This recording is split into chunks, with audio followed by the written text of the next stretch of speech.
எடுத்துக்கொள்வோம்.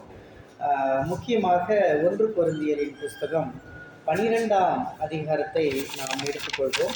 1 கொரிந்தியரின் புஸ்தகம் 12ஆம் அதிகாரம் 7வது வசனத்தை யாராவது ஒருவர் வாசிக்கும்படி அன்போடு கேட்டுக்கொள்கிறேன்.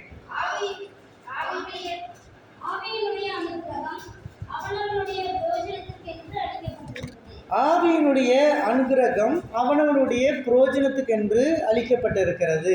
இன்றைக்கு உலகத்திலே வாழ வேண்டும் என்று சொன்னால் உலகத்திலே செல்வம் வேண்டும். நம்முடைய உலகத்தில் நமக்கு பணம் வேண்டும். நாம் வாழ்வதற்கு ஒவ்வொரு கட்டத்திலையும் நம்ம ஒரு காரியத்தை நகர்த்த வேண்டும் என்று சொன்னால், ஒரு காரியத்தை செயல்படுத்த வேண்டும் என்று சொன்னால் நமக்குள்ளே பணம் வேண்டும். பணம் ரொம்ப முக்கியம். ஐஸ்வர்யம் ரொம்ப முக்கியம். நான் கடந்த காலத்திலே கடந்த வாரத்திலே நான் கேரளாவிலே நான் இருந்த பொழுது காலையிலே நான் என்னுடைய மார்னிங் காஃபி குடித்து கொண்டு நான் வேத வசனத்தை வாசித்து கொண்டு இருக்கும் பொழுது இந்த அதிகாரம் என்னை மிகவும் தொட்ட ஒரு அதிகாரமாக இருந்தது. ஆகவே இதை நான் சபையிலே இந்த நாளிலே பேச வேண்டும் என்று சொல்லி நான் வாஞ்சிக்கிறேன். ஏனென்று சொன்னால் நமக்கு என்று பிரயோஜனப்படக்கூடிய காரியங்களை நாம் எப்பொழுதும் பேச வேண்டும். நமக்கு இன்றைக்கு உலகத்திலே வாழ்வதற்கு பணம் அவசியமாக இருக்கிறது. உலகத்தில் வாழ்வதற்கு செல்வங்கள் அவசியமாக இருக்கிறது. எல்லாத்துக்கும் மேலே நம்முடைய ஆரோக்கியம் அவசியமாக இருக்கிறது. ஆரோக்கியம் என்பது மிக முக்கியமானதாக நாம் கருதுகிறோம். நம்முடைய ஆரோக்கியம் பாடி ஹெல்த் ரொம்ப முக்கியம். அதே போல் நம்முடைய ஸ்பிரிச்சுவல் லைஃப், நம்முடைய ஆவிக்குரிய வாழ்க்கையில் நமக்கு தேவன் அருளின சில கிஃப்ட் இருக்கிறது, சில வரங்கள் இருக்கிறது. இதை எல்லாரும் அறிந்து கொள்ள வேண்டும். இந்த வரங்களெல்லாம் உங்களிடத்தில் ஆப்ரேட் ஆகுதான்றதை நீங்கள் லைஃப்பில் பார்த்துக்கணும். நீங்கள் அதெல்லாம் பார்த்துக்கணும். ஏன்னா ஆண்டவருடைய பிள்ளைகளுக்கு இந்த ஆவிக்குரிய வரங்கள் 9 இருக்கிறது. இந்த 9 வரங்களில் ஒரு வரமாவது கிரியை செய்யணும். ஒரு வரமாவது கிரியை செய்தால்தான் அது விசுவாசிகளுக்கான வரங்கள். ஊழிய வரங்கள் 5 இருக்கிறது, அது வேற, அது தனியாக நான் ஒரு நாளில் எடுக்கிறேன். ஆனால் ஆவிக்குரிய வரங்கள் 9 வரங்கள் உண்டு. இந்த 9 வரங்களை குறித்து 8வது வசனத்தில் வாசிங்க. 12:8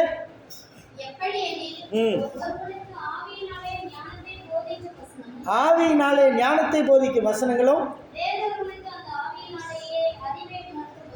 வேறொருவனுக்கு அந்த ஆவியினாலே அறிவை உணர்த்தும் வசனங்களும் வேறொருவனுக்கு அந்த ஆவியினாலே விசுவாசமும் வேறொருவனுக்கு அந்த ஆவியினாலே குணமாக்கும் வரங்களும் வேறொருவனுக்கு அற்புதங்கள் செய்யும் சக்தியும் வேறொருவனுக்கு தீர்க்க தரிசனம் உரைத்தலும் வேறொருவனுக்கு ஆவிகளை பகுத்தறிதலும் வேறொருவனுக்கு பற்பல பாஷைகளை பேசுதலும் வேறொருவனுக்கு பாஷைகளை வியாக்கியானம் பண்ணுதலும் அளிக்கப்படுகிறது. அல்லேலூயா.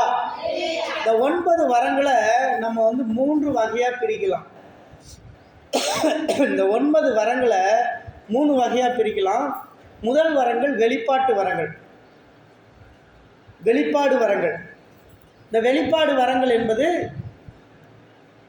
மற்றவர்களுக்கு என்ன நடக்கிறது என்பதை வெளிப்படையாக அவர்கள் சொல்லக்கூடிய வரம். இது வெளிப்பாட்டு வரம். அடுத்ததாக செயல்பாட்டு வரம். அடுத்த 3 வரங்களை செயல்பாட்டு வரமாக பிரிக்கலாம். அதுக்கடுத்த 3 வரங்களை பேசும் வரங்களாக பிரிக்கலாம். இந்தப்படி 9 வரங்கள் உண்டு. முக்கியமாக இந்த வெளிப்பாட்டு வரங்களில் ஞானத்தை போதிக்கும் வரம், அறிவை உணர்த்தும் வரம், ஆவிகளை பகுத்தறியும் வரம்லாம் வெளிப்பாடு வரம். இதெல்லாம் ஒரு மனுஷனுக்குள்ள கடவுள் கிஃப்ட்டை ஆப்ரேட் பண்ணார்னா அது வெளிப்படையாக வரும். அதனால தான் வெளிப்பாடு வரம்னு சொல்கிறோம். அடுத்து செயல்பாட்டு வரம். 1 குணமாக்கு வரம், அற்புதம் செய்யும் சக்தி, விசுவாச வரம். இதெல்லாம் நம்ம பார்த்தோம்னா செயல்பாட்டு வரம் அப்படின்னு நம்ம சொல்கிறோம். அடுத்து பேசும் வரங்கள். பேசும் வரங்களில் தீர்க்க தரிசன வரம், பற்பல பாஷைகளை பேசுதல், பாஷைகளை வியாக்கியானம் பண்ணுதல். இப்படி 3 வகைகளாக நாம் இந்த அதிகாரங்களை இந்த கிஃப்டை பிரிக்கிறோம். முதல்ல ஆவியின் அனுகிரகத்துக்கு அவனுடைய பிரயோஜனத்துக்காக ஆவியினாலே ஞானத்தை போதிக்கும் வசனம். இந்த ஞானத்தை போதிக்கும் வசனம் ஒரு விசுவாசிக்கு கிஃப்ட் ஆப்ரேட் ஆச்சுன்னா அவங்களுக்கு எப்படி ஆப்ரேட் ஆகும்னா, நிகழ்காலம் இப்போ என்ன நடந்துக்கிட்டு இருக்கு அப்படின்றத சொல்லுவார்கள். நிகழ்காலத்தை பற்றி கண்டுபிடிப்பார்கள். ஒரு விசுவாசி வந்து நிற்கிறார்கள், அவர்களுக்காக ஜெபிக்கும் பொழுது கர்த்தர் அவர்களுடைய இருதயத்தில் நிகழ்காலத்தை குறித்து பேசுவார். நிகழ்காலம் என்றால் இப்பொழுது எப்படி இருக்கிறீர்கள், நீங்கள் என்ன நிலைமையோடு இந்த ஆலயத்திற்கு வந்திருக்கிறீர்கள், என்ன சிச்சுவேஷனை நீங்கள் ஃபேஸ் பண்ணிகிட்டு இருக்கீங்கன்னு அந்த கிஃப்ட் வந்து அவங்களுக்குள்ள ஆப்ரேட் ஆகும். அதே நிகழ்காலத்தை குறிக்கிறது. அடுத்தது, இந்த நிகழ்காலத்தில் நீங்கள் இப்படி இருந்தால் அல்லது நீங்கள் மனம் திரும்பினால், நீங்கள் கீழ்ப்படிந்தால், நீங்கள் எதிர்காலத்தில் இப்படி இருப்பீங்கன்னு சொல்லுவாங்க. இதுதான் ஞானத்தை போதிக்கும் வசனம். இந்த ஞானம் என்பது நம்முடைய புத்தியை குறிப்பிடுகிறது. யாக்கோபு 3:17 வாசியுங்கள். யாக்கோபு 3:17 வாசியுங்கள்.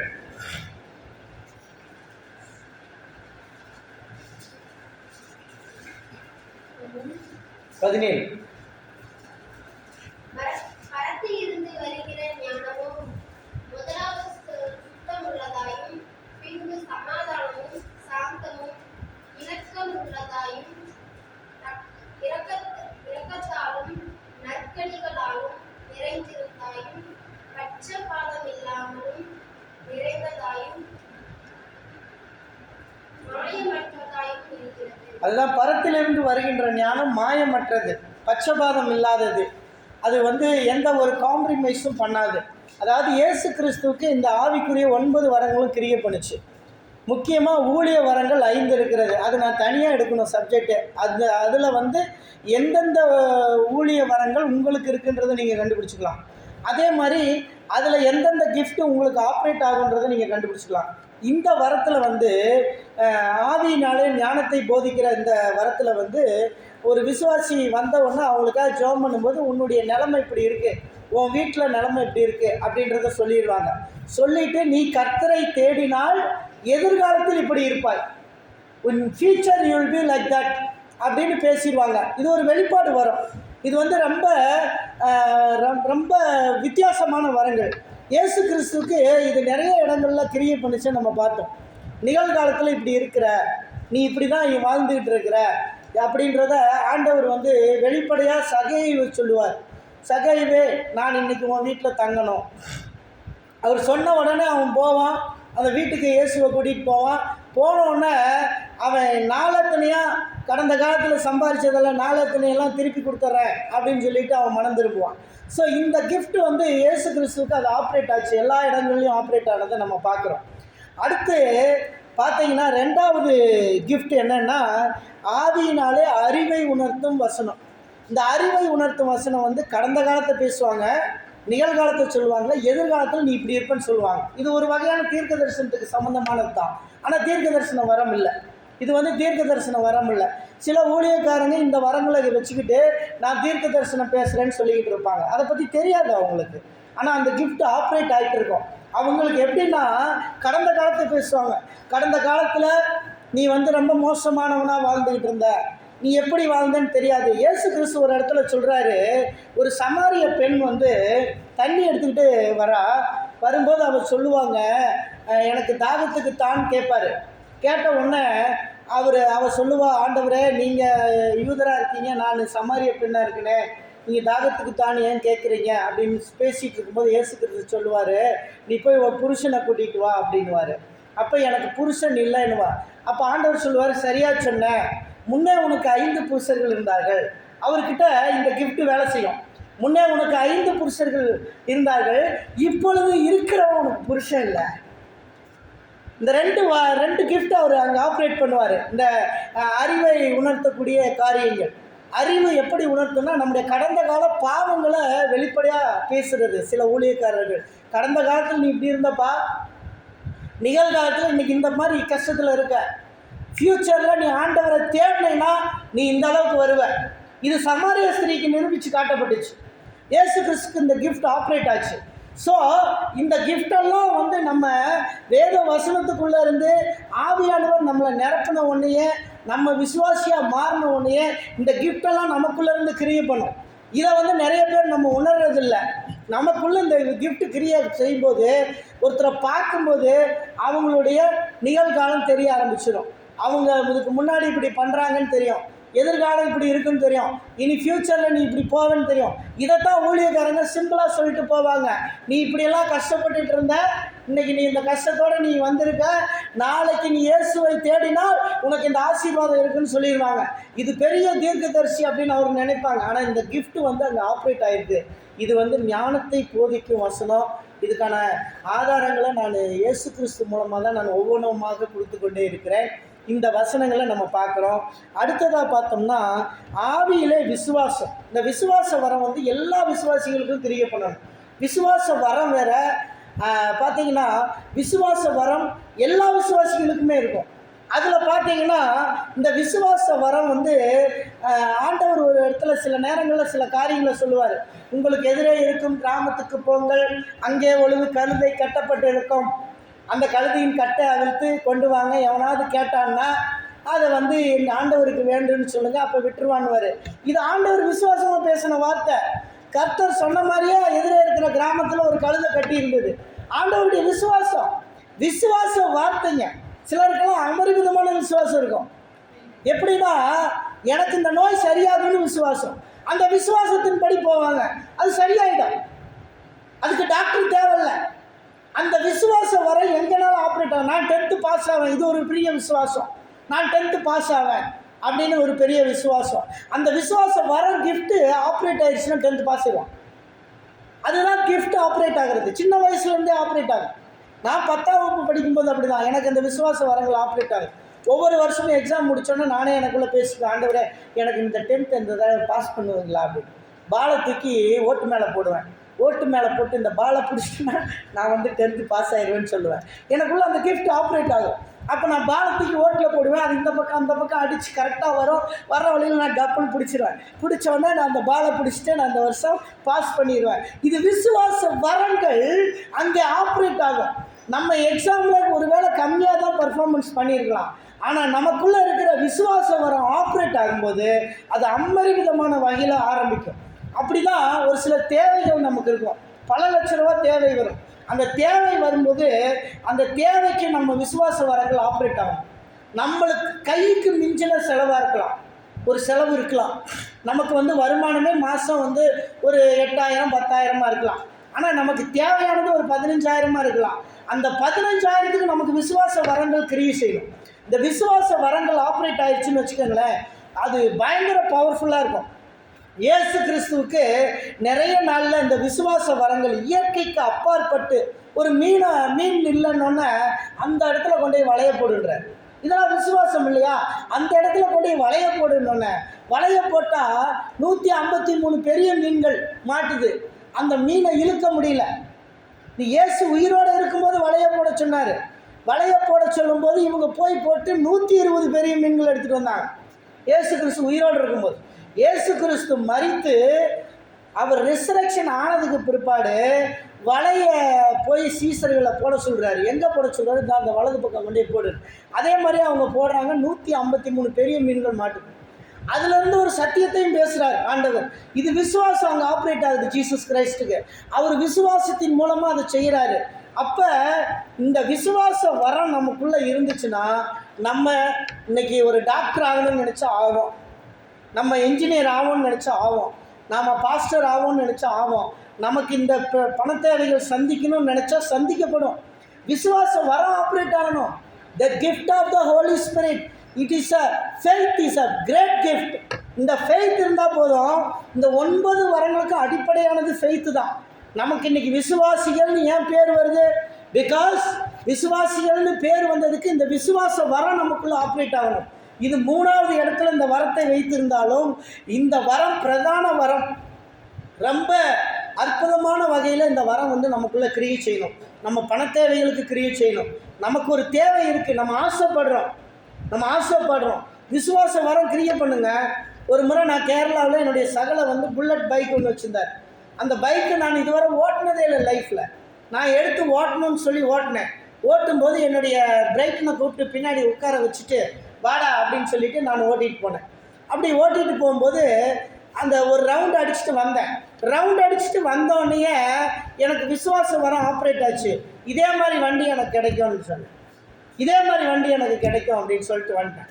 1 மாதத்தில் என்னுடைய நண்பர் எனக்கு அவர் வந்து ஒரு மெசேஜ் அனுப்புகிறாரு, நாங்கள் ஒரு வண்டி வாங்கி தரணும், அந்த வண்டிக்கு வந்து எவ்வளோ ரேட் ஆகும் என்னன்னு சொல்லி சொல்லுங்கள். நான் எனக்குன்னு நினைக்கல, நான் உடனே போய் எக்ஸ்டிமேட் எல்லாம் எடுத்து போட்டு இவ்வளோ ஆகும் நான் நினச்சி யாரோ ஊழியக்காரங்களுக்கு அவங்க ஹெல்ப் பண்ண போகிறாங்க, யாருக்கோ செய்ய போகிறாங்க அப்படின்னு சொல்லிட்டு சொன்னாங்க. அதுக்கப்புறம் நான் கேட்டேன், நாங்கள் ஏதாவது ஊழியக்காரர் பேரை நான் சொல்லணுமான்னு கேட்டால், இல்லை ஊழியக்காரர் பேரை நீ சொல்லாத, நாங்கள் சொல்கிறோம் அப்படின்னாங்க. சரி ஓகே சொல்லுங்கன்னா அவங்க எழுதுகிறாங்க சைன் தாமஸ். ஒரே மாதம். இதுதான் விசுவாச வரம் ஆப்ரேட் ஆகுறது. உனக்கு விசுவாச வரம் ஆப்ரேட் ஆச்சுன்னு வச்சுக்கோங்க, நீங்கள் இந்த உலகத்தில் ஃப்ளைட் வாங்கணும்னு நினச்சா கூட வாங்கிடலாம். விசுவாச வரம் அவ்வளோ பவர்ஃபுல்லானது, நமக்குள்ளேருந்து ஆப்ரேட் ஆகும். அந்த விசுவாச வரம் மட்டும் இருந்துச்சுன்னா நம்ம இந்த உலகத்தில் பெரிய சாதனையாளராக வர முடியும். எல்லாத்தையும் விசுவாசத்தில். நம்ம விசுவாசத்தில் பார்த்தோன்னா, ஆரம்பத்தில் நான் வரும்போது நான் சொல்லுவேன் 80 ரூபா பேக்கெட்டில் இருந்துச்சு அப்படின்னு சொல்லுவேன். 80 ரூபாயோட தான் இந்த ஊருக்குள்ளே வந்தேன். விசுவாச வரம் ஆப்ரேட் ஆகும்போது இந்த 80 கோடியாக மாறும். அல்லேலூயா. இதுதான் விசுவாச வரம். விசுவாச வரம் நமக்குள்ளே இருக்கும்போது நம்முடைய வியாதி கூட நம்மளை விட்டு ஓடிடும். விசுவாச வரங்கள் நமக்குள்ளே வரும்போது நமக்குள்ளே இருக்க போராட்டங்கள் நம்மளை விட்டு போயிடும். பிசாசின் சோதனைகள் நம்மளை விட்டு போயிடும். எல்லா பிரச்சனைகளும் நம்மளை விட்டு போயிடும். ஸோ விசுவாச வரம் நமக்கு ரொம்ப முக்கியமானது. எல்லாருக்குமே சொல்கிறேன், படிக்கிற பிள்ளைகளுக்கு சொல்கிறேன், உங்கள் கேரியரை நல்லா ஸ்ட்ரென்த்தனாக வச்சுக்கணுன்னா உங்களுக்குள்ள ஒரு விசுவாச வரம் பெரிய அளவில் கிரியை பண்ணணும். அப்படி கிரியை பண்ணிச்சுன்னா தேவன் உங்களுக்கு பெரிய காரியத்தை செய்வார். அடுத்ததாக பார்க்குறோம், ஆவியினாலே குணமாக்கும் வரம். இந்த குணமாக்கும் வரம் அதில் பாருங்கள், மற்றதெல்லாம் ஒருமையில் சொல்லப்பட்டுகிட்டே இருக்கும். இந்த குணமாக்கும் வரத்தை மட்டும் குணமாக்கும் வரங்கள்னு சொல்லியிருப்பாங்க. அப்படி தானே சொல்லியிருக்காங்க பைபிளில். என்ன சொல்லியிருக்காங்க? மற்றதெல்லாம் குணமாக்கும் வரம் சிங்குலரில் சொல்லுவாங்க. இதில் மட்டும் குணமாக்கும் வரங்கள் அப்படின்னு சொல்லியிருப்பாங்க. ஸோ இந்த ஃப்ளூரலில் சொல்லியிருக்க காரணம், குணமாக்கும் வரங்கள் பயங்கரங்க. அது பல வகை இருக்குது. எல்லா ஊழியக்காரங்களுக்கும் எல்லா குணமாக்கும் வரமும் கிரியை பண்ணாது. ஒரு சில ஊழியக்காரர்களுக்கு லெப்ரசி மட்டும் ஹீல் ஆகும். ஒரு சில ஊழியக்காரங்களுக்கு எய்ட்ஸ் நோய் ஹீல் ஆகும். ஒரு சில ஊழியக்காரங்களுக்கு கேன்சர் மட்டும் ஹீல் ஆகும். இயேசு கிறிஸ்துவுக்கு எல்லா வரங்களும் கிரியை செஞ்சுது. அதே மாதிரி இந்த சுகமாக்கும் வரம் எல்லாமே. அவர் வந்து குருடனுக்கு பார்வை கொடுத்தார், முடவனை நடக்க வச்சுட்டாரு, மரிச்சோரை உயிரோடு எழுப்பினார், ப்ளீடிங் போன பெண்ணுக்கு என்ன செஞ்சார்? சுகம் கொடுத்தாரு. ஸோ அவருக்கு மல்டிபிள் ஹீலிங் கிஃப்ட்டு கிரியை செஞ்சுது. இப்போ டாக்டர்ஸ்க்கு கூட இந்த ஹீலிங் கிஃப்ட்ஸ் வந்து கிரியை பண்ணும். ஒருத்தனை கடவுள் டாக்டர் ஆக்குறாரு, ஒருத்தரை கடவுள் வந்து நர்சஸ் ஆக்குறாருன்னா இந்த நர்சஸ்க்குள்ளே அந்த ஹீலிங் கிஃப்ட்டு கிரியேட் பண்ணும். நிறைய நேரங்களில் நான் பார்த்துருக்கேன். என்னுடைய அம்மா அவங்க நர்சிங் டெலிவரிக்கு போவாங்க. ஒரு வில்லேஜ் மாட்டு வண்டியில் எடுத்துக்கிட்டு போவாங்க. அந்த நேரம் நாங்கள் சின்ன பிள்ளை, நாங்கள் வந்து அழுகிறது, அப்பா அம்மா விட்டுட்டு போகிறாங்க அப்படின்னு அழுகிறது. எங்களுக்கு தெரியாது அம்மா வந்து போய் ஒரு நன்மையாக செய்ய போகிறாங்க, ஒரு டெலிவரியை பார்த்து ஒரு குழந்தைய இந்த உலகத்துக்கு கொடுக்க போகிறாங்கன்றது எங்களுக்கு தெரியாது. நாங்கள் உட்காந்து ஒரே அழுக. அதுக்கப்புறம் என்ன பண்ணுவோம்? சாப்பிட மாட்டோம். அப்பா என்ன பண்ணுவார்? ஊட்ட வந்தாருன்னா சாப்பாடு எடுக்க மாட்டோம், குச்சி எடுத்து அடிப்பார். அவர் அடிக்கிற அளவுக்கு நாங்கள் வேண்டாமே வேண்டாம்னு கடைசி வரை போராடிட்டு கடைசியில் அடியை தாங்க முடியாமல் அந்த சாப்பாடை சாப்பிடுவோம். சாப்பிட்டதுக்கப்புறம் அம்மா டெலிவரிலாம் முடிச்சு மார்னிங் வந்தோடனே பார்த்தீங்கன்னா அம்மா வந்து நம்மளை தூக்கும்போது நம்ம ஃபஸ்ட்டு காட்டுறது அப்பா அடிச்சு அடி தான் காட்டுறோம். காட்டினோடனே அப்பாவை 2 திட்டுறது, அம்மா திட்டினோடனே நம்ம வந்துடுவோம். ஆனால் என்னுடைய மம்மி போய் பார்த்த டெலிவரி எல்லாம் நார்மல் டெலிவரிங்க அந்த காலத்தில். அல்லேலூயா. அந்த டெலிவரி கிஃப்ட் வந்து ஆப்ரேட் ஆச்சு, அவங்களுக்குள்ளேருந்து ஆப்ரேட் ஆச்சு. அந்த கிஃப்ட் ஆப்ரேட் ஆகும். சில டாக்டர்ஸ்குள்ளே அந்த கிஃப்ட் ஆப்ரேட் ஆகும். கர்த்தருடைய பிள்ளைகளுக்கு அதிகமாக ஆப்ரேட் ஆகும். ஹிந்து பிள்ளைகளுக்கு நான் சொல்ல முடியாது. ஆவிக்குரிய பிள்ளைகள் டாக்டருக்கு படித்து வரும்போது அவங்களுக்கு பிரத்யேகமான ஒரு குணமாக்கும் ஒரு ஸ்பெஷல் அனாயிண்டிங், ஒரு ஹீலிங் கிஃப்ட் வந்து கிரியேட் பண்ணும். அந்த ஹீலிங் கிஃப்ட் கிரியேட் பண்ணும்போது சிலர் கேன்சருக்கு ஸ்பெஷலிஸ்ட்டாக வந்துடுவாங்க, சிலர் கார்டியாலஜி ஸ்பெஷலிஸ்ட்டாக வருவாங்க, சிலர் கைனகாலஜி ஸ்பெஷலிஸ்ட்டாக வருவாங்க. அந்த கிஃப்ட் வந்து ஆப்ரேட் ஆகும் அவங்களுக்கு. அதே மாதிரி நர்சஸ்க்கு சிலர் வந்து ஐசியூ நர்ஸாக போட்டிருப்பாங்க, இந்த ஐசியூ நர்ஸை படிச்சுட்டு போய் அவங்க ஐசியூவில் ஒர்க் பண்ணுவாங்க. அவன் மூச்சு திணறிக்கிட்டு உள்ளே வருவான். இவங்க போய் கை வச்சோன்னா மூச்சு திணறதெல்லாம் சரியாகி போயிடும். அல்லேலூயா. அந்த கிஃப்ட் அங்கே ஆப்ரேட் ஆகும். இது வந்து அந்த ஹீலிங் கிஃப்ட்டு அவங்களுக்குள்ளே இருந்து ஆப்ரேட் ஆகிட்டே இருக்கும். இது ஊழியக்காரங்களுக்கும் எல்லா ஊழியக்காரனுக்கும் எல்லா கிஃப்ட்டும் ஆப்ரேட் ஆகாது. குணமாக்கும் வரங்களில் சில ஊழியக்காரனுக்கு காய்ச்சலுக்கு ஜெபம் பண்ணாலும் குணமாயிடும். சில ஊழியக்காரன் கிட்னி ஃபெயிலியருக்கு ஜெபம் பண்ணாலும் குணமாயிடும். சில ஊழியக்காரன் ஹார்ட் ப்ராப்ளத்துக்கு ஜெபம் பண்ணாலும் ஹீலிங் ஆகிடும். சில ஊழியக்காரன் எய்ட்ஸுக்கு ஜெபம் பண்ணி ஹீலிங் ஆகிடும். லெப்ரஸிக்கு ஜெபம் பண்ணி ஹீலிங். அதே ஊழியக்காரன் வேற வியாதிக்கு ஜெபம் பண்ணால் ஹீல் ஆகாது. இதெல்லாம் ரொம்ப முக்கியமானது. இது வந்து gift is going to operate by Holy Spirit. எல்லா கிஃப்ட்டுமே பரிசுத்த ஆவியினால இந்த கிஃப்ட் ஆப்ரேட் ஆகுது. இயேசு கிறிஸ்துவுக்கு இந்த விதமான கிஃப்ட் எல்லாமே ஒரு அற்புதமான வகையில் கிரியை செஞ்சது. இந்த கிஃப்ட்டு அந்த குணமாக்கும் வரங்கள் இருக்கிறவங்களுக்கு இந்த அற்புதம் செய்யும் சக்தி இருக்கும். மெடிக்கல் மிராக்கல்னு சொல்லுவோம். இந்த அற்புதங்கள் செய்யும் சக்தி அவங்களுக்குள்ளே இருக்கும். அந்த சக்தியும் சேர்ந்து ஆப்ரேட் ஆகும். தெரியவே தெரியாது. இந்த பேஷண்ட்டு 10 மணிக்கு சாவான்னு நினச்சிட்டு இருப்பாங்க. இந்த டாக்டர் போய் ஒரு மெடிசனை மாற்றி கொடுப்பார். திடீர்னு அவர் மனசில் தோணும், அந்த மெடிசனை மாற்றுவார். மாற்றணுன்னு உயிர் படைச்சு. அந்த கிஃப்ட் வாஸ் ஆப்ரேட்டட் அவங்களுக்கு. அல்லேலூயா. இப்படி பார்த்தீங்கன்னா இந்த குணமாக்கும் வரங்கள் நம்ம எல்லா நாடுங்க, எல்லா நர்சஸ்க்குமே ஹீலிங் கிஃப்ட் இருக்கும்.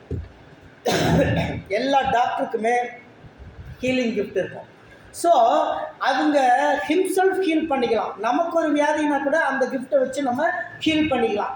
அதே மாதிரி மற்றவங்க ஜெபம் பண்ணி ஹீல் பண்ணிக்கலாம். இந்த மாதிரி வரங்கள் எல்லாம் நமக்குள்ளே வந்து சில நேரங்களில் கிரியை பண்ணுறதை நம்மளே உணர முடியும். கடைசியாக பார்த்தோன்னா அற்புதம் செய்யும் சக்தி. இது இயற்கைக்கு அப்பாற்பட்டு தான் இந்த சக்தி கிரியை பண்ணும். இயேசு கிறிஸ்துவுக்கு எங்கே கிரியை பண்ணுச்சுன்னா 5 அப்பம் 2 மீன். இது 5000 பேருக்கு கொடுக்க முடியுமா? கொடுக்க முடியாது. இயேசுனால் கொடுக்க முடியும். கிஃப்ட்டு அங்கே ஆப்ரேட் ஆகுது. கடல் தண்ணியில் நடக்க முடியுமா? யாருனாலையும் நடக்க முடியாது தண்ணீரில். ஆனால் இயேசு நடக்கிறார். இது அற்புதம். அற்புதன்றது இயற்கைக்கு அப்பாற்பட்டு நடக்கக்கூடிய ஒரு சக்தி. இயற்கைக்கு அப்பாற்பட்டது. நேச்சுரலி முடியாதுங்க. It is impossible. ஆனால் with God is everything is possible. With God is everything possible. என்னால் முடியாது, ஆனால் என் தேவனால் என்னை கொண்டு செய்ய வேண்டியதை முடிப்பார். அல்லேலூயா. இது ஒரு அற்புதம் செய்யும் சக்தி. நம்ம சக்திக்கும் நம்ம திராணிக்கும் மேலாக இருக்கும். அது வந்து ஃபைனான்ஸ் நீட்ஸாக இருக்கலாம், அல்லது வாட் எவர் இட் மேபி. நம்ம திராணிக்கு மேலே இருக்கும். நம்ம ஒரு பிளானை போட்டு வச்சுருப்போம், அது நம்ம திராணிக்கு மேலே இருக்கும். அது ஒரு பெரிய கனவு திட்டமாக இருக்கும். அந்த கனவு திட்டம் எப்படி நிறைவேறணும்னு தெரியாது. நம்ம ஜெபம் பண்ணிக்கிட்டே இருப்போம். அதுக்கு அற்புதம் செய்யும் சக்தி அங்கே ஆப்ரேட் ஆக ஆரம்பிக்கும். ஆட்டோமேட்டிக்காக அதை வந்து ஃபுல்ஃபில் ஆகி வெளியே வரும். அல்லேலூயா. அல்லேலூயா. ஸோ இந்த அற்புதம் செய்யும் சக்தின்றது மெடிக்கல் மிராக்களோடையும் சம்மந்தப்பட்டிருக்கும். அதே நேரத்தில் இயற்கைக்கு அப்பாற்பட்டு சில நேரம் மழை பெய்யுது, ஒரு கிறிஸ்தவ மீட்டிங் நடக்குது. இப்போ மாராமன் கன்வென்ஷனை பற்றி நான் கேள்விப்பட்டிருக்கேன். அந்த மாராமன் கன்வென்ஷன் என்னுடைய தந்தை சொல்லுவார், அவருடைய சொந்த ஊரில் நடக்கும். அந்த கூட்டத்தில் அவர் சின்ன பிள்ளையில பார்ப்பாராம், அந்த உபதாசியார் வந்து பிரசங்கம் பண்ணிகிட்டு இருப்பாராம். அப்போ பயங்கர மழை பெய்யும். கேரளாவில் மழை பெஞ்சதுன்னா பிச்சு ஊற்றும் அந்த மழை. இப்போ துபாயில் ரீசெண்டாக ஒரு மழை பெஞ்சுது, உங்களுக்கெல்லாம் தெரியும். துபாயே தத்தளிக்க ஆரம்பிச்சிச்சு. ஒரு பாலைவனத்தில் அவ்வளோ பெரிய மழை, ஒரு பெரிய புயல் மழை. தண்ணி நிறைஞ்சு, காரெல்லாம் நிறைஞ்சு, எல்லாம் விலையுறந்த காரெல்லாம் போயிடுச்சு. நிறைய இந்தியர்கள் செத்து போனாங்க, தண்ணியில் அடிச்சுட்டு போனாங்கன்னெல்லாம் நீங்கள் நியூஸில் கேள்விப்பட்டிருப்பீங்க. ஸோ இது வந்து 16ஆம் தேதி நடந்தது. திடீர்னு மத்தியானம் 11ஆம் தேதி திடீர்னு அந்தகாரப்பட்டுச்சு. துபாய் முழுசும் அந்தகாரம் ஆயிடுச்சு. பாலைவனம் இருட்டு கட்டிடுச்சு.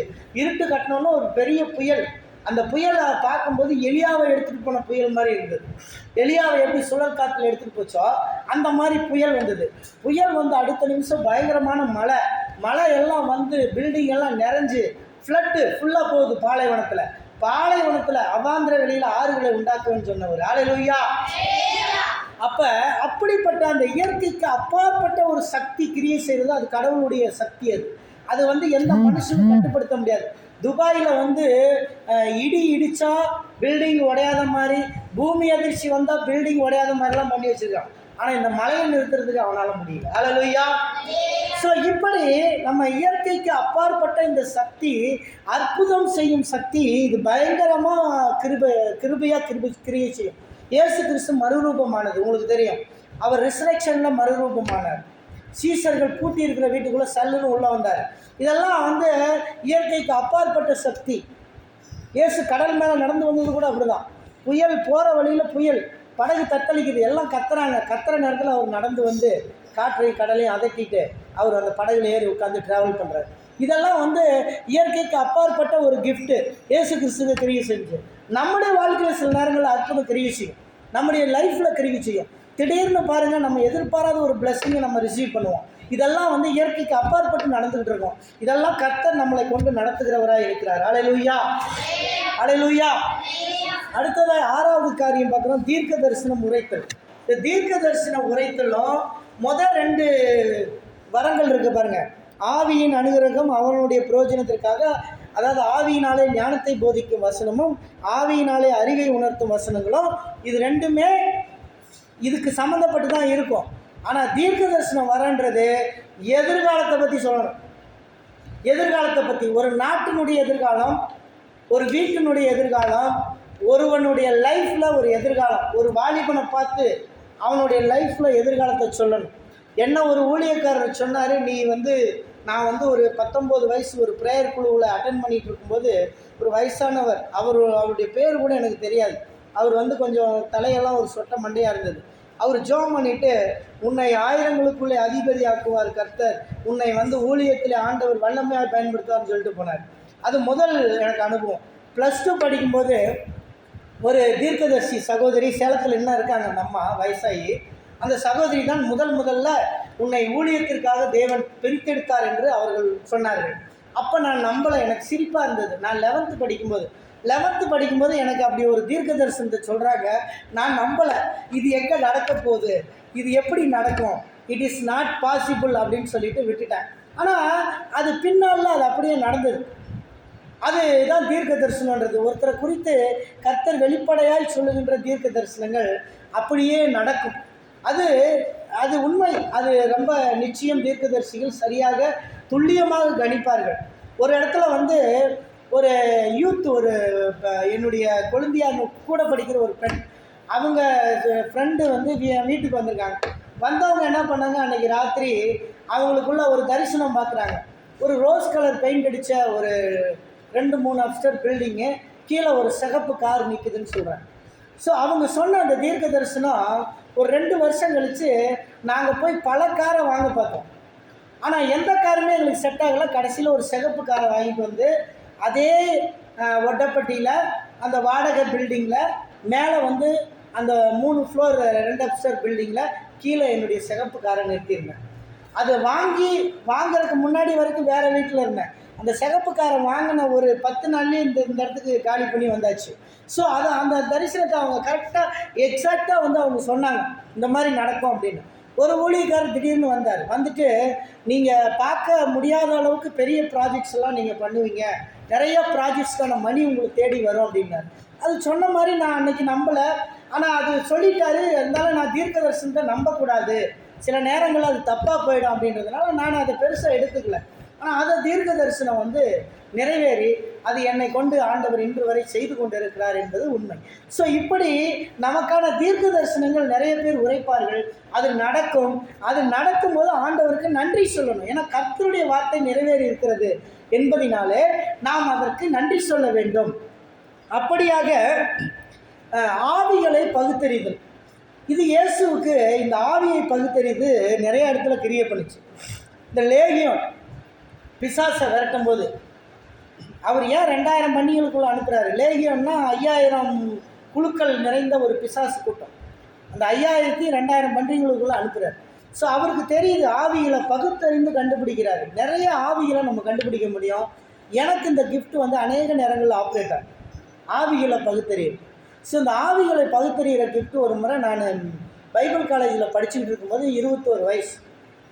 அப்போ நான் திடீர்னு டீ குடிக்கலாம்னு, ஈவினிங் டீ குடிக்கிற பழக்கம் உண்டு, போய் டீ குடிக்கலாம் அப்படின்ட்டு போகிறேன். எப்பயும் டீ குடிக்கிற போகக்கூடிய இடத்துல அன்றைக்கி இந்த பசங்க கூட வர்றவங்களும் வரலட்டான், எல்லாம் கொஞ்சம் வேலை இருக்குது நான் வரலடா அப்படின்ட்டான். சரி அவங்கெல்லாம் இல்லை நான் மட்டும் போகலாம் குடிக்கலான்னு சொல்லிட்டு போயிட்டுருக்கேன். அப்போ ஆவியானவர் என்னோட பேசுகிறார், நீ இந்த கடைக்கு போகாத, வேறு கடைக்கு போக. சரி நாம் எப்பயும் மாமூலாக குடிக்கிற கடை தானே, கர்த்தர் வேறு கடைக்கு போக சொல்கிறாருன்ட்டு வேறு கடைக்கு போகணும். சில நேரங்கள் ஆவியானவர் நம்ம உள்ளத்தில் பேசுவார், வீட்டை விட்டு வெளியே இறங்குவோம், அந்த நேரம் கொடை எடுக்கலன்னு ஒரு ஆவியானவர்கிட்ட வந்து இருக்கும். உடனே நம்ம என்ன செய்யணும், போய் கொடை எடுக்கணும். கொடை எடுக்கலன்னு ஒரு ஆவியானவர் சொல்கிறாருன்னா நம்ம போய் கொடை எடுத்துகிட்டு வரணும், ஏன்னா அடுத்து ஒரு பெரிய மழை வரப்போகுது. ஸோ அதுக்காக கர்த்தர் ஆவியானவர் நம்மகிட்ட பேசுவார். ஸோ அந்த மாதிரி இந்த காரியத்தை சொல்லணுன்னே நான் வேறு டீ கடைக்கு போனேன். அந்த டீ கடையில் போய் டீயை வாங்கி குடிச்சிட்டு இருக்கும்போது எனக்கு முன்னாடி ஒருத்தர் டீ சாப்பிட்டுருக்கார். அவர் ஒரு கையில் டீ இருக்குது, ஒரு கையில் சிகரெட் இருக்குது. இந்த கையில் சிகரெட்டை குடிக்கிறாரு, இந்த கையில் டீ குடிச்சிட்ருக்காரு. இந்த நேரம் பார்த்தேன், ஐயா ஏதாவது ஒன்று குடிக்கலாமா ஐயா, ரெண்டையும் சேர்த்து குடிக்கிறீங்களே. நான் சும்மா ஒரு கேட்டவொடனே ரொம்ப மனசு சரியில்லைங்க, அதனால தான் குடிச்சிக்கிட்டு இருக்கேன் அப்படின்னு. நான் சொன்னேன், மனசு சரியில்லைன்னா நீங்கள் இயேசுவை தேடுங்கன்னு நான் டக்குன்னு சொல்லிட்டேன். இயேசு ஒருத்தர் இருக்கார், அவரை தேடுங்க, அவர் உங்கள் மனசை பாதுகாப்பார், நல்லா பண்ணுவார். இதை கேட்ட ஒன்று, அப்படியாயா நீங்கள் கொஞ்சம் எங்கள் வீட்டு வரைக்கும் வாங்கயா, எங்கள் வீட்டில் பயங்கர பிரச்சனை இருக்குதுன்னு சொல்லிட்டு வீட்டுக்கு கூட்டிகிட்டு போயிட்டார். சென்னையில் எனக்கு அவர் யாருன்னே தெரியாது, அவர் வீட்டுக்கு கூட்டிகிட்டு போனார். அவர் வீட்டுக்கு கூட்டிகிட்டு போய் உட்கார வச்சிட்டார். உட்கார வச்சோன்னே அவங்க வீட்டில் நிறைய விக்கிரகங்கள் எல்லாம் இருக்குது. நான் வந்து ஜெபம் பண்ணி அவருக்காக ஒரு ப்ரேயர் பண்ணணுன்னு சொல்லிட்டு, நீங்கள்லாம் முழங்கால் போடுங்கன்னு சொல்லி அவருடைய மனைவிக்கு பக்கத்தில் 2 பிள்ளைங்க எல்லாம் முழங்கால் போடுறாங்க. போடும்போது நான் இவருடைய நெஞ்சில் கையை வச்சு ஜெபம் பண்ணுறேன். இவர் செஸ்ட்டில் கை வச்சு ஜெபம் பண்ணும்போது ஒரு 3 அடி 4 அடி தள்ளி அவங்க ஒய்ஃப் கொஞ்சம் தூரமாக தான் முழங்கால் போட்டிருக்காங்க. அவங்க 2 பிள்ளைகளும் பக்கத்தில் குழந்தை பிள்ளைகளும் முழங்கால் போட்டிருக்காங்க. ஸோ இந்த இடத்துல இவருடைய நெஞ்சில் வச்சு ஜெபம் பண்ணிகிட்டு இருக்கும்போது ஆவிக்குரிய கண் ஃபஸ்ட்டு டைம் திறக்குது. இந்த ஆவிக்குரிய கண் வந்து எந்த நேரத்தில் திறக்கும்னா, நம்ம இந்துக்கள்லாம் சொல்லுவோம் 3வது கண் அப்படின்னு. அது வந்து பிசாசினுடைய கண், 3வது கண். ஆனால் நமக்கு இருக்கிறது ஆவிக்குரிய கண், ஸ்பிரிச்சுவல் ஐ. இந்த ஸ்பிரிச்சுவல் ஐ திறக்குது அப்படின்னோன்னா அதை நம்ம பார்த்துட்டு அந்த ஸ்பிரிச்சுவல் ஐ ஓப்பன் ஆகுது அப்படின்னு சொல்லிட்டு நான் அதை பார்க்குறேன். ஒரு பெரிய ஆவி, கருப்பாக ஒரு உருவம், வானத்துக்கும் பூமிக்கும் மேலே அப்படியே பெரிய ஜெய்ஜாண்டிக் ஃபிகர் நிற்குது. இதை பார்த்தோன்னே எனக்கு ஒரு பயம், இது என்ன ஆவினே தெரியலையே அப்படின்னு. அப்போ ஆண்டவர் சொல்கிறாரு, இந்த ஆவி தான் இந்த மனுஷனை அடிமைப்படுத்தியிருக்கு, இந்த ஆவியை விரட்டி இவன் அந்த குடியை விட்டுருவான். நான் என்ன பண்ணேன், இயேசுவின் நாமத்தில் எனக்கு தெரிகிற அந்த ஆவியை இவனை விட்டு வெளியே போ அப்படின்னு சொல்லி கேஸ்ட் அவுட், ரொம்ப சவுண்டாக கேஸ்ட் அவுட் பண்ணேன். இந்த வெளியே போன்னு சொல்லும்போது அவங்க மனைவிக்கு ப்ளீடிங் ப்ராப்ளம் இருந்துக்கிட்டே இருக்கும். ரொம்ப வருஷமாக அந்த ப்ளீடிங் ப்ராப்ளம் இருக்குதான். அது நிற்கவே இல்லையா, நிறையா டாக்டரை பார்த்துருக்காங்க, நிற்கவே இல்லை. ப்ளீடிங்கில் இரகுலர் ப்ளீடிங்ஸ் இருந்துகிட்டே இருந்தது. நான் இந்த போன்னு சொல்லி விரட்டின உடனே அந்த வயிற்றுக்குள்ளேருந்து என்னமோ விசுக்குன்னு ஓடிச்சு. அந்த அம்மா சொல்லுது, வயிற்றுக்குள்ளேருந்து என்னமோ விசுக்குன்னு ஓடிடுச்சான். விசுக்குன்னு ஓடுற நேரம் இந்த ஆவி போகிறதையும் நான் பார்க்குறேன், அந்த வயிற்றையும் பிடிச்சிட்டு இருக்கு பாருங்கள். கணவரை அடிமைப்படுத்துகிற ஆவி பிடிச்சி மனைவியினுடைய வயிற்றை போய் பிடிச்சிருக்கு. மனைவியினுடைய வயிற்றையும் பிடிச்சோன்னே இதை கேஸ்ட் அவுட் பண்ணோன்னே அந்த அம்மாவும் ஹீலாயிடுச்சு, இவரும் ஹீலாயிடுச்சு. அல்லேலூயா. இவங்க 2 பேரும் ஹீலானது வந்து எனக்கு தெரியாது. அதுக்கப்புறம் நான் விட்டுட்டு நான் என்னுடைய இதுக்கு போயிட்டு அப்புறம் அவுட்ரீச்சுக்கு 6 மந்த் முடித்து திரும்பி வரும்போது ஒரு சர்ச்சில் அவரை பார்த்தேன். சென்னை தாம்பரம் பெண்டிகாஸ்டல் சர்ச்சில் பார்த்தேன். அவரும் அவங்க மனைவியும் ஓடியாந்தாங்க கூட்டத்தில். ஓடியாந்து, ஐயா எனக்கு தெரியுதான்னு கேட்டாங்க. எனக்கு தெரியலையா அப்படின்னு நான் உடனே சொன்னாங்க, நீங்கள் எங்கள் வீட்டில் வந்து ஜெபம் பண்ணீங்க ஞாபகம் இருக்கா. அப்போ பார்த்தா அதுக்குள்ளே அவங்க மனமாற்றமாகி அடுத்த வாரத்துலேயே அந்த சர்ச்சுக்கு போய் விசுவாசியாகி 6 மாதம் ஞானஸ்தானம் எடுத்து விசுவாசி ஆகிட்டாங்க. அவங்க பிலீவர் ஆகிட்டாங்க. ஸோ இந்த கிஃப்ட்டு, ஆவியை பகுத்தறிகிற ஆவி, சில நேரங்களில் இந்த விபச்சார ஆவி இருக்கும். இந்த வயசு பிள்ளைகள் இந்த லவ் பண்ணுறதுக்கு போகிறதுங்களுக்கெல்லாம் வேசித்தன ஆவி இருக்கும். நிறையா பார்த்திங்கன்னா எவ்வளோ அடித்தாலும் அவங்க அந்த லவ் பண்ணுறது, கூட்டிகிட்டு ஓடுறது, இது வேசித்தன ஆவி அவங்களுக்குள்ள வந்து கிரியேட் பண்ணும். இது வேசித்தன ஆவின்றது நமக்கு நல்லா தெரியும். அந்த ஆவி இருக்கிறது அவங்களே சொல்லி விரட்டினாவே ஓடிடுது. இட்ஸ் அ சிம்பிள் திங்ஸ் தான். ஒரு வயசு பிள்ளைக்கு அந்த லவ் இன்டென்ட்டு இந்த மாதிரிலாம் வருதுன்னா இந்த வேசித்தன ஆவி இருக்கும். கல்யாணத்துக்கு முன்னாடியே லவ் பண்ணணும், பாலுறவு வைக்கணும் அப்படின்ற எண்ணங்கள்லாம் வரும். ஸோ அந்த மாதிரி எண்ணங்கள் வருதுனாவே அந்த பெண்ணே வந்து முழங்கால் போட்டு இயேசுவின் நாமத்தில் எனக்குள்ளே இருக்கிற வேசித்தன ஆவியை நீ வெளியே போனால் அது போயிடும். அந்த ஆவியை கண்டுபிடிச்சி கரெக்டாக விரட்டினா அது ஓடிடும். இந்த வேசித்தன ஆவி அது இருக்கும். விபச்சார ஆவின்றது திருமணமான பெண்கள் தவறு, கணவனை விட்டு வேறு ஆணோடையோ இல்லை பணத்துக்காகவோ தவறு செய்கிறது பேர் விபச்சாரம். வேசித்தனன்றது திருமணம் ஆகாத சின்ன பிள்ளைங்க, வயசு பிள்ளைங்க லவ் பண்ணுறதுக்கு பேர் வேசித்தனம். ஸோ அந்த வேசித்தன ஆவி யாரைனாலும் பிடிக்கும், கொல்லாத ஆவி அது. அது வாலிப பிள்ளைகளை பிடிச்சிக்கும். அப்போ என்னாகும், அந்த வாலிப பிள்ளைகளுக்கு பசங்க மேலேயே ஒரு ஆசை வந்துக்கிட்டே இருக்கும். பசங்க மேலே பேசணும், பசங்க வந்து நம்மளை தொடரணும், பிடிக்கணும் அப்படின்னு ஆசை இருந்துக்கிட்டே இருக்கும். அவங்க நினச்சி அதை விரட்டணும். அந்த ஆவியை விரட்டினா அது ஓடி போயிடும். அதே மாதிரி திருட்டின் ஆவி, பொய்யின் ஆவி, இதெல்லாம் இருந்துச்சுன்னா நமக்குள்ளே திருட்டுத்தனம் வந்துக்கிட்டே இருக்கும், பொய் வந்துக்கிட்டே இருக்கும். ஸோ இந்த பொய்யின் ஆவி, திருட்டின் ஆவி இதெல்லாம் களைஞ்சிட்டு நம்மளை பரிசுத்தமாக காத்துக்கணும். இந்த ஆவியை பகுத்தறிகிற கிஃப்ட்டு ஆப்ரேட் நடக்கும்போது அவங்க பார்த்து ஜெபம் பண்ணும்போதே கரெக்டாக கண்டுபிடிச்சிடுவாங்க, இப்படிப்பட்ட ஆவி தான் இருக்குது, இப்படிப்பட்ட ஆவி ஆண்டவர் வெளிப்படுத்துவார். அந்த கிஃப்ட் ஆப்ரேட் ஆகிறவங்களுக்கு சொப்பனங்களில் வெளிப்படுத்துவார். என்ன விதமான ஆவியினுடைய போராட்டம் இருந்துச்சு அப்படின்னு வெளிப்படுத்துவார். தரிசனங்களில் வெளிப்படுத்துவார். இதெல்லாம் ஆண்டவர் வந்து வெளிப்படுத்துகிற காரியம். ஸோ ஆவிகளை பகுத்தறிதல். 8வது காரியம், பற்பல பாஷைகளை பேசுதல். பாஷைகளில் வந்து அந்நிய பாஷை இருக்குது, மனுஷர் பாஷை இருக்குது, தூதர் பாஷை இருக்குது, பரலோக பாஷை இருக்குது. இத்தனை பாஷைகள் இருக்கிறது. நான் மனுஷர் பாஷைகளையும் தூதர் பாஷைகளை பேசினாலும் அன்பு எனக்கு இராவிட்டால் பிரயோஜனம் ஒன்றுமில்லை. மனுஷர் பாஷைகள் பல இருக்கிறது, தூதர் பாஷைகள் இருக்கிறது. இந்த 2 பாஷைகளையுமே பவுல் பேசிக்கிட்டு இருந்தார். அவர் எழுதும்போது சொல்கிறார் கொரிந்தியரில், அன்பு தான் எனக்கு முக்கியம், நான் மனுஷர் பாஷையும் பேசுகிறேன், தூதர் பாஷையும் பேசுகிறேன், ஆனால் இந்த 2 பாஷைகளை விட எனக்கு அன்பு ரொம்ப முக்கியன்றார். ஸோ பாஷைகள், இந்த பற்பல பாஷைகளை பேசுதல்னும் போது அந்நிய பாஷையை வியாக்கியானம் பண்ணுறது இன்னொரு வரம் இருக்குது, அதுக்கு அடுத்த வரம். இது 2மே ஒன்றோட ஒன்று பின்னிய வரங்கள். ஸோ அந்நிய பாஷையில் பேசுகிறது, அந்நிய பாஷையை வியாக்கியானம் பண்ணுறது. ஸோ அந்நிய பாஷை பிரதானம்னா, அந்நிய பாஷை அவிசுவாசிகளுக்கு அடையாளமே தவிர விசுவாசிகளுக்கு அடையாளம் கிடையாது. விசுவாசிகள் அந்நிய பாஷை அதுக்குன்னு பேசக்கூடாதுன்னு இல்லை. விசுவாசிகள் அந்நிய பாஷை பேசினா அந்த அந்நிய பாஷையை டிரான்ஸ்லேஷன் பண்ணணும். இல்லைன்னா சபையில் யாராவது டிரான்ஸ்லேட்டர் இருந்தால், அந்த டிரான்ஸ்லேஷன் கிஃப்ட் இருந்துச்சுன்னா அவங்களுக்கு அது ஆப்ரேட் ஆச்சுன்னா இன்னொருத்தர் அந்நிய பாஷையில் பேசும்போது இன்னொருத்தர் டிரான்ஸ்லேட் பண்ணுவாங்க. ஸோ அந்த டிரான்ஸ்லேட் வரும், அதிலேருந்து கிரியேட் பண்ணும். இந்த டிரான்ஸ்லேஷன் கிஃப்ட் இருக்கிறவங்க எந்த லாங்குவேஜும் டிரான்ஸ்லேட் பண்ணுவாங்க, எந்த நேரம்னாலும் டிரான்ஸ்லேட் பண்ணுவாங்க. எப்படி டிரான்ஸ்லேட் பண்ணுவாங்கன்னா, ஒரு இங்கிலீஷ்காரன் வந்துட்டான், அவன் திடீர்னு இங்கிலீஷில் என்ன பேசுவான்னு அவங்களுக்கு தெரியாது, ஆனால் அவன் பேசுகிறத அந்த நிமிஷமே டிரான்ஸ்லேட் பண்ணுவாங்க. இது வந்து ஒரு கர்த்தருடைய கிஃப்ட்டு. செய்திக்கு ஏற்ற மாதிரி கரெக்டான சாராம்சத்தை வச்சு டிரான்ஸ்லேட் பண்ணக்கூடிய ஒரு கிஃப்ட்டு. அந்த கிஃப்ட்டு அவங்களுக்கு வந்து ஆப்ரேட் ஆகும். இந்த அந்நிய பாஷையில் பேசும்போது தீர்க்க தரிசனத்தில் பேசுவான், ஆவியில் ரகசியத்தை பேசுவான்.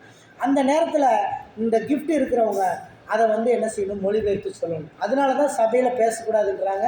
சிஎஸ்ஐக்காரங்க நம்ம சபையில் பேசக்கூடாது, நாங்கள் பேசுகிறது இல்லைன்றாங்க. இதெல்லாம் காரணம் வந்து அதனால தான். இதை வந்து வியாக்கியானம் பண்ணி சபையில் பேசிட்டு அதை வந்து டிரான்ஸ்லேஷன் பண்ணிட்டாங்கன்னா அது ரொம்ப நல்லது சபைகளுக்கு. அதுதான் சபையினுடைய தீர்க்க தரிசனமாக இருக்கும். ஸோ இந்த 9 பாஷைகளை நம்ம இன்றைக்கி பார்த்துருக்கோம். இந்த வரங்கள்லாம் எத்தனை வரங்கள் உங்களுக்கு கிரியை செய்கிறது பார்த்தீங்கன்னா, வெளிப்பாட்டு வரங்கள், ஞானத்தை போதிக்கும் வசனம், அறிவை உணர்த்தும் வசனம், ஆவிகளை பகுத்தறிதல், இதெல்லாம் வெளிப்பாடு வரம். இதெல்லாம் வந்து ரொம்ப ஸ்பெஷல் கிஃப்ட்ஸு. அடுத்து செயல்பாட்டு வரங்கள், ஆக்ஷன் கிஃப்ட்டு, குணமாக்கும் வரம், அற்புதம் செய்யும் சக்தி, அப்புறம் விசுவாசம், இதெல்லாம் ஆக்ஷன் கிஃப்ட்டு. அடுத்து பேசும் வரங்கள், தீர்க்க தரிசன வரம், பற்பல பாஷைகளை பேசுதல், பாஷைகளை வியாக்கியானம் பண்ணுதல், இதெல்லாம் பேசும் வரங்களாக கிரியை பண்ணிகிட்டு இருக்கு. இந்த வரங்கள் நம்முடைய லைஃப்பில் கிரியை பண்ணும்போது இந்த பரிசுத்த ஆவியானவர் நமக்குள்ளேருந்து கிரியை பண்ண ஆரம்பிப்பார். அப்போது ஒரு சில காரியங்களை நமக்கு வெளிப்படுத்துவார், சில காரியங்கள் நமக்கு வெளிப்படையாகும். இந்த 9 வரங்களும் ஊழியக்காரங்களுக்கு எந்தெந்த ஊழிய வரங்கள் 5 இருக்கிறது, அந்த 5ல் எதாவது கிரியை பண்ணணும்னு நான் இன்னொரு நாளைக்கு எடுக்கிறேன். பட் இந்த வரங்களை குறித்து நாம் இன்றைக்கி தெளிவாக தெரிந்து கொண்டு இருக்கிறோம். இந்த வரங்களை தெரிந்து கொள்வோம். ஆவியானவரை இந்த வரங்கள் நமக்கு ஆப்ரேட் ஆகுதான்றதை நீங்கள் பார்த்து ஒவ்வொரு நாளும் உங்களை வந்து தக்க வச்சுக்கோங்க, உங்களை வந்து ஷார்ப்பு பண்ணிக்கோங்க. இந்த கிஃப்டெல்லாம் ஆப்ரேட் ஆகும்போது உங்களுடைய லைஃபு அதிகமாக ஏறிக்கிட்டே போகும். உங்களுடைய ஸ்பிரிச்சுவல் லைஃப் வந்து இன்க்ரீஸ் ஆகும். ஸோ ஸ்பிரிச்சுவல் எபிலிட்டி இன்க்ரீஸ் ஆகும். அப்போ நீங்கள் அற்புதத்தை நிறைய பார்க்க முடியும். உங்கள் வாழ்க்கையில் பார்ப்பீங்க, உங்கள் ஊழியத்தில் பார்ப்பீங்க, நீங்கள் கைது செய்கிற வேலைகளில் பார்ப்பீங்க. ஆகவே ஆவிக்குரிய வரங்கள் நம்முடைய புரோஜனத்துக்கென்று ஆண்டவர் கொடுத்திருக்கிறார். ஆகவே இந்த புரோஜனமான 9 வரங்களை நாம் எப்போதும் பார்த்து அதன்படி நாம் செயல்படுவோம். தேவன் தாமே நம்மை ஆசீர்வதிப்பாராக.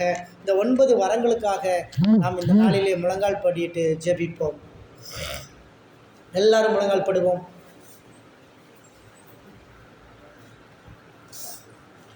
நாம் ஜெபிப்போம். இந்த ஆவிக்குரிய வரங்கள் 9 உங்கள் வாழ்க்கையிலே கிரியை செய்யும்படியாக, உங்கள் வாழ்க்கையிலே அற்புதங்கள் நிகழும்படியாக அன்பின் கர்த்தாவே, இந்த ஆவிக்குரிய வரங்கள் 9 எங்களுடைய வாழ்க்கையிலே கிரியை செய்யட்டும் அப்பா.